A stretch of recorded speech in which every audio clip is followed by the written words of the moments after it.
Hello and welcome to Creating a Powerful Impact. I'm your host, Shay, founder of Grace and Ease Productions, where we support entrepreneurs like you with event-based marketing and sales strategies, allowing you to build your authority, your credibility, and your visibility in your industry.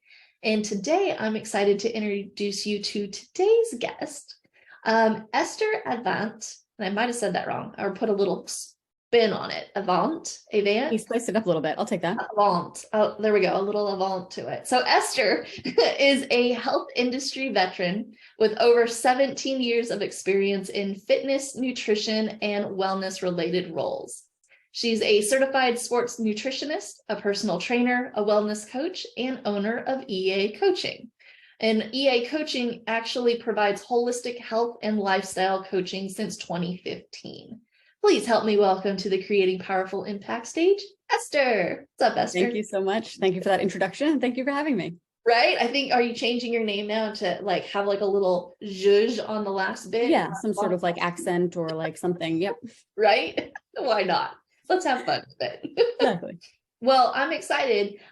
Before we kind of dive into, health and weight loss and a bunch of fun details around that, is there anything that I might have missed that you might want to share with us on how you are actually creating impact in the world today?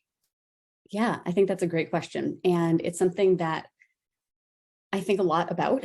And part of the reason that I'm so passionate about helping women improve their health is because of the impact that I know it helps them have in their own lives and therefore in their families, in their communities, and in the world. And I think what it boils down to is that I've talked to so many women who feel like they're devoting so much mental energy to body image related baggage, to thinking about food and their bodies and just kind of that whole area of their lives. And what I've seen time and time again is as we start to improve our relationships with ourselves, our bodies, with exercise, with food, we free up that bandwidth to devote to other things. And at the same time, we develop the confidence that we need to really make an impact. And those things combined mean that each woman who improves her health, who improves her confidence, then can go out into the world and pursue her own passions, make her own mark in the world. And that sort of ripple effect, I think, is so powerful. The impact that each of us can have individually and all of us can have collectively is so massive. And I really believe that making that impact starts with prioritizing your health. And so, yeah, I get it. We should start prioritizing our impact on health, but there are just so many other things to do in life. There's the kids, there's the fur babies, there's business, there's life, there's all of it. So like, why? I mean, I think you kind of touched on it a little bit, but why? Why do we need to? How does it support us? And how can we do it where it doesn't seem like it takes up so much time and energy and mind space? That's a great question. And I'm going to answer it kind of twofold. The first being in regards to how we think about it, because you're absolutely right. I'm a busy working mom too. And I also don't have tons of time to spare. And it's very easy to serve myself last, to think, what does my son need? What does my husband need? What do my clients need? What do my coaches need? And end up with, the bottom of the barrel for myself. I think one of the best reframes you can give yourself is to, rather than think of health, just like kind of use that umbrella term, whether it's your workouts or meal planning or just sitting down for actual meals, rather than thinking of those things as just another kind of to-do list item that's taking up time and taking away from other things, think about it in terms of what you are gaining from it. How is it actually making the rest of your life easier? So if you're struggling with the feelings of, I shouldn't take this time away from my kids, this is selfish. Well, what about thinking of it in terms of, I'm setting an example for my children that's going to help them be healthy, be happy, be confident, not struggle with the issues that I picked up on from my mom. If you're thinking in terms of, this is time taking away from my business, well, how is it that being healthy could increase your productivity. If you are not struggling with brain fog or a mid-afternoon sugar crash, think about how much more you could get done. If you are able to focus better and bang out your to-do list in the hours you're telling yourself you actually want to get them done, what kind of positive impact would that have on the rest of your life? So I think just that overall reframe of this is not just another check the box and, time suck type thing. This is actually going to benefit all those other areas of your life. So that's why sort of overarchingly, it's worth being a priority. Not to mention the hopefully obvious, like you're a worthy human being who deserves health and happiness and all of that piece of it. And then to answer it more practically, I think part of why we struggle to make these behaviors habitual is because we believe that we need to devote a really big chunk of time to them. We're thinking, I don't have time for, a 60-minute or 90-minute workout. Or by the time I drive to the yoga studio and shower, I'm looking at 2.5 hours and now I'm going to pick up the kids and there goes the day. And suddenly, this workout has just, ruined the entire rest of the day. So I think recognizing that you do not need to be making these grandiose efforts. You don't need to be devoting a ton of time. If you can give 20, 30 minutes a few days a week to strength training, you're going to be so much better off.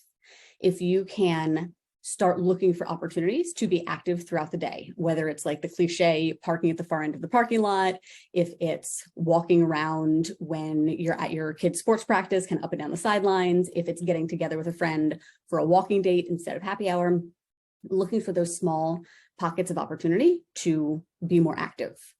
On the nutrition front, also looking at what are ways that I could just do things more efficiently. As moms and as business owners, we're very good at being efficient in those areas. And sometimes we fall short of applying that same skill to our health. So if you're already in the kitchen making a snack or making a meal for your kids, your family, what else could you do in that time that would help you personally? So if you're already chopping stuff, chop some extra veggies, throw them in a Tupperware, boom, there's a salad for tomorrow. Dump some extra protein from dinner on it, there's your meal. If you're already, putting stuff in the oven, can you roast some veggies and have those for the week? So just starting to think of, almost like stacking. I'm already doing a similar thing. What else can I add to it that would benefit me personally and help me work in these habits that are good for me, that it just feels like I might not have time to do otherwise? Those are really good suggestions.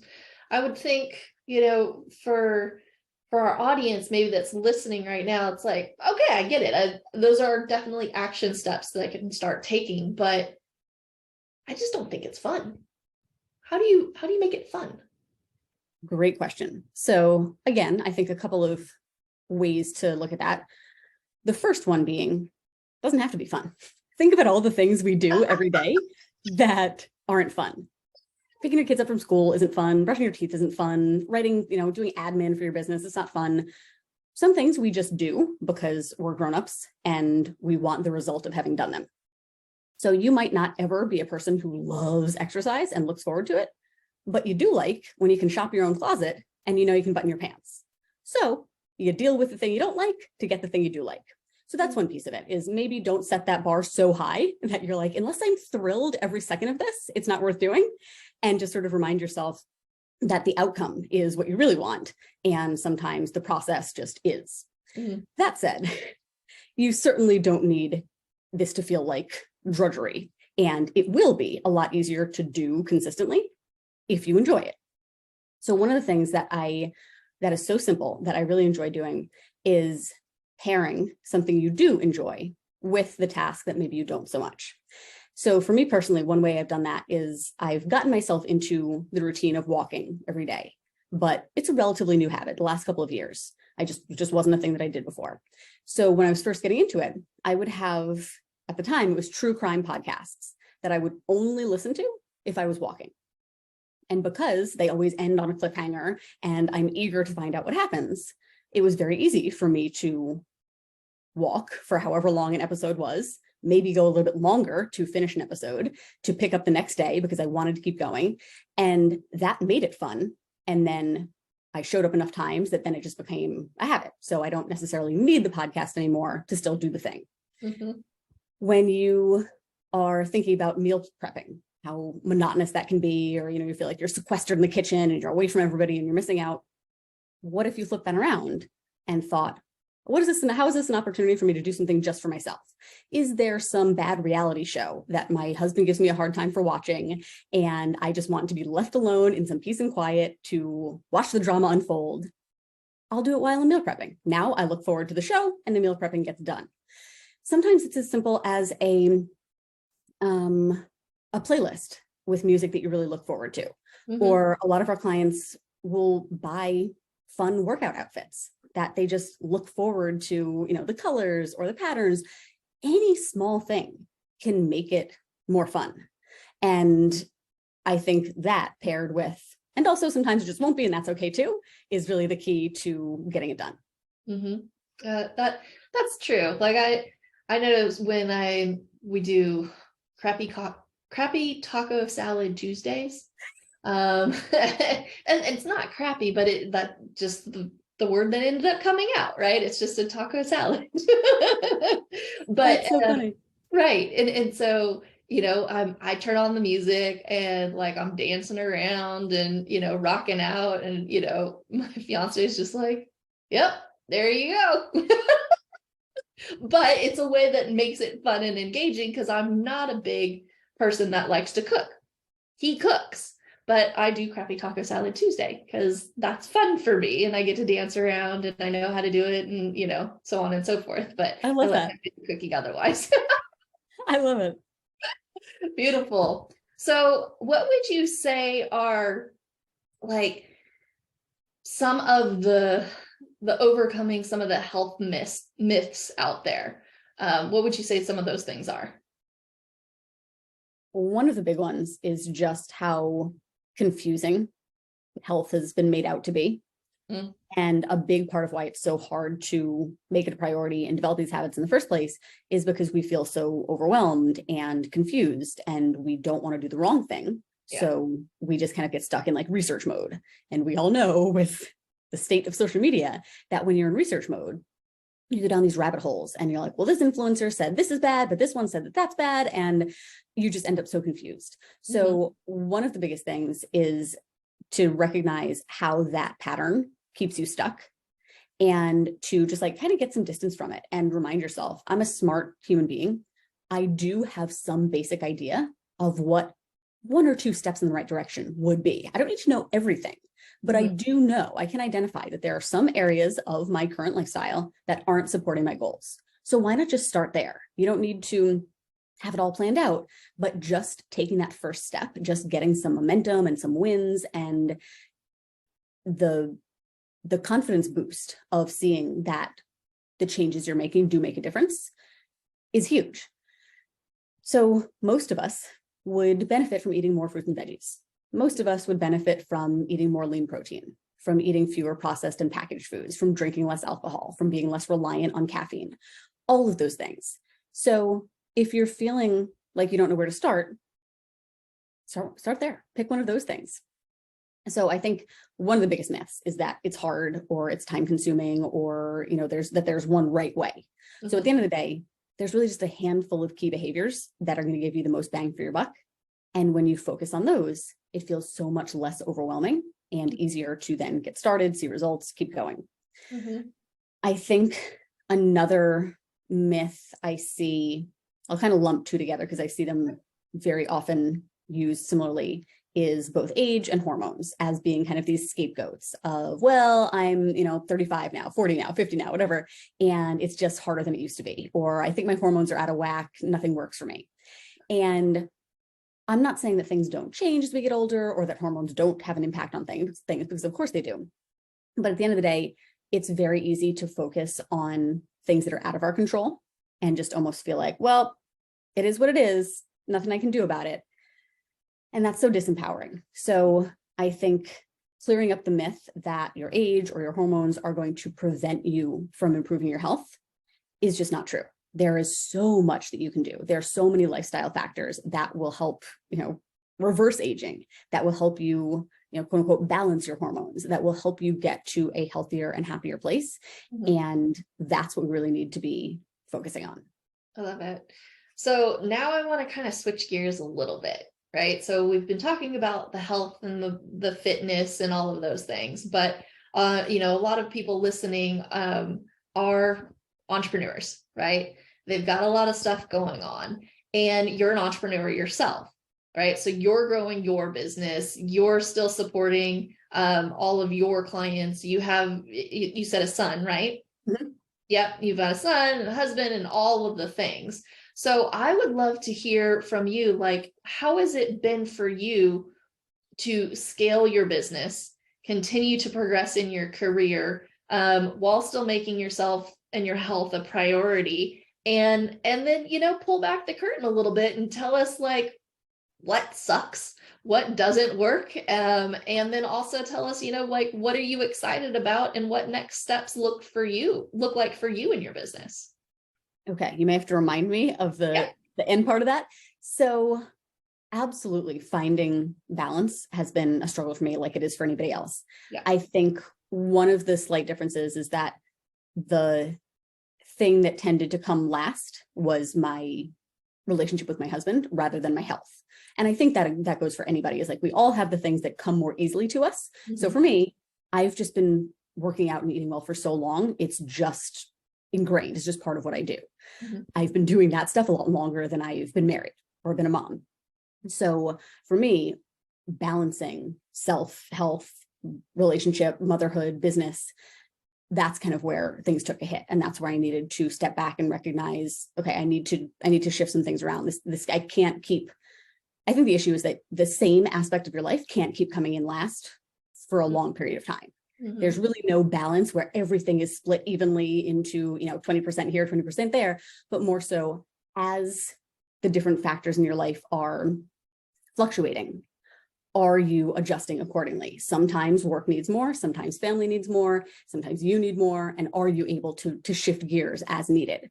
So honing that skill is what took a lot of time for me, and figuring out, you know, just like we were talking about before we hit record, that sometimes your days, your weeks, your months get thrown off by the smallest thing. Is like you tell yourself, you know, you have calls at these times and something bumps the first one, and next thing you know, you're way off.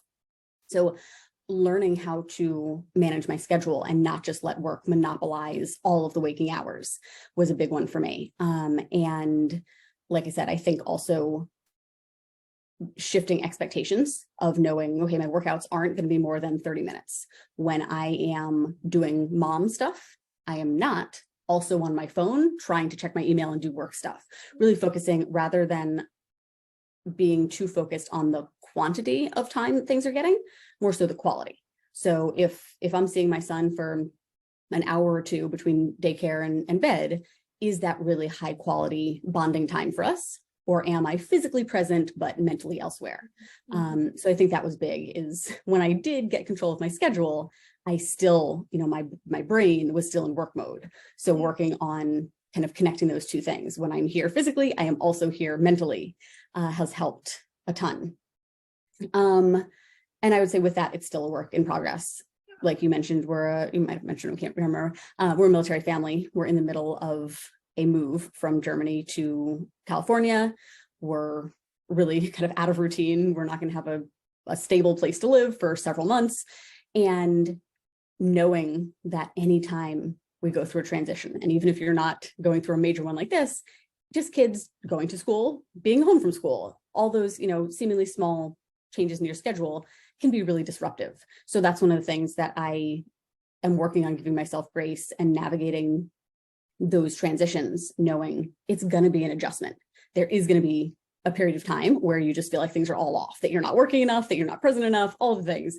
And working on reestablishing routine in the midst of that kind of chaos more quickly than I have in the past, I think is one of the things that I'm working on these days.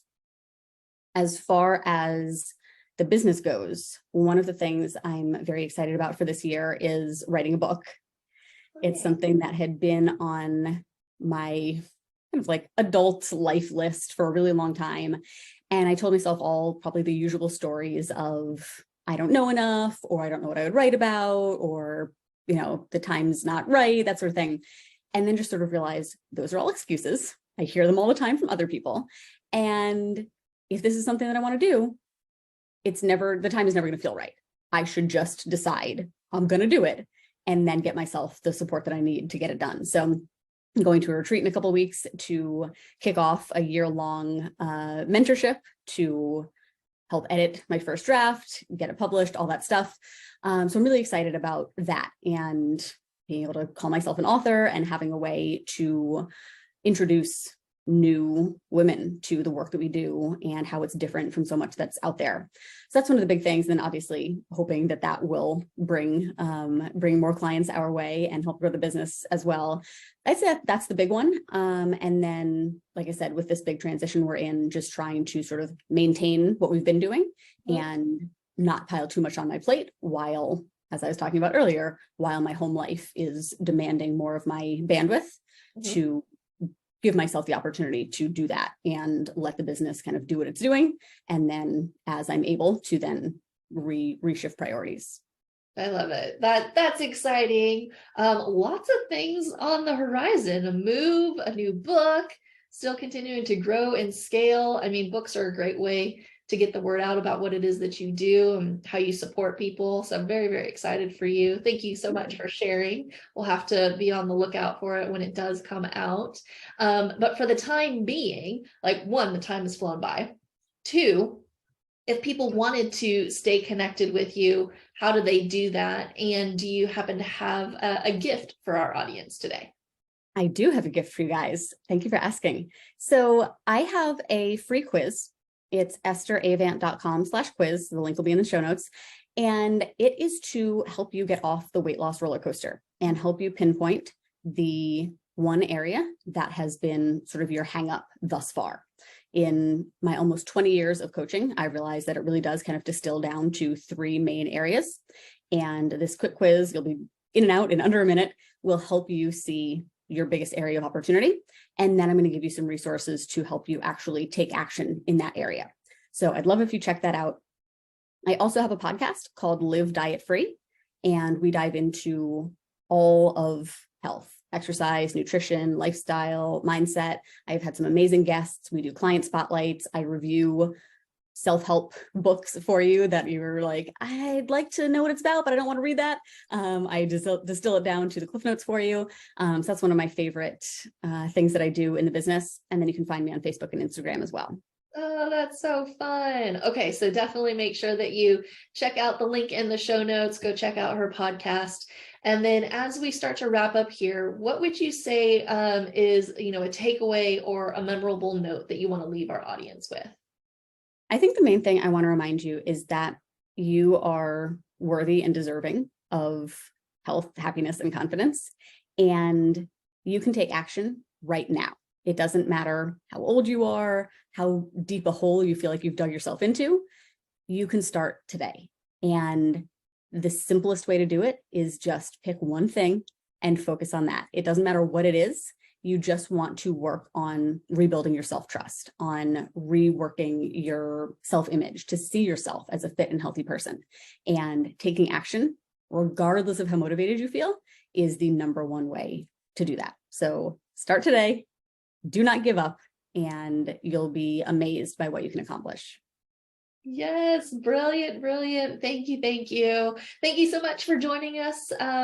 And sharing all of this wealth of knowledge. Thank you for those listening and joining us on another episode of Creating Powerful Impact. I'm really excited for you all to start taking these lessons, taking action, taking the resources that you learned here and start implementing them and creating even more impact in your own world. So until next time, have an outstanding rest of your day. Take care. Thank you so much for listening to the Creating Powerful Impact podcast. If you are a successful coach, speaker, author, or thought leader who would like to be on this program, simply visit creatingpowerfulimpact.com/guest. If you are someone who got something out of this interview, would you please do me a favor and share this episode on social media? Just do a quick screenshot with your phone and text it to a friend or post it on your socials. Also, if you know somebody that would be a great guest, tag them on social media to let them know about the show and include the hashtag Creating Powerful Impact. I love seeing all of your posts and great guest selections. We are regularly putting out new episodes and content. To make sure you don't miss any episodes, go ahead and subscribe. Your thumbs up, ratings, and reviews go a long way to help promote the show, and they really mean a lot to me and my team. Want to know more about us? Head on over to our website, graceandeaseproductions.com, or follow me on LinkedIn, Facebook, or Instagram. Just look for Grace and Ease Productions on your favorite platform. Thanks for listening. We'll see you next time.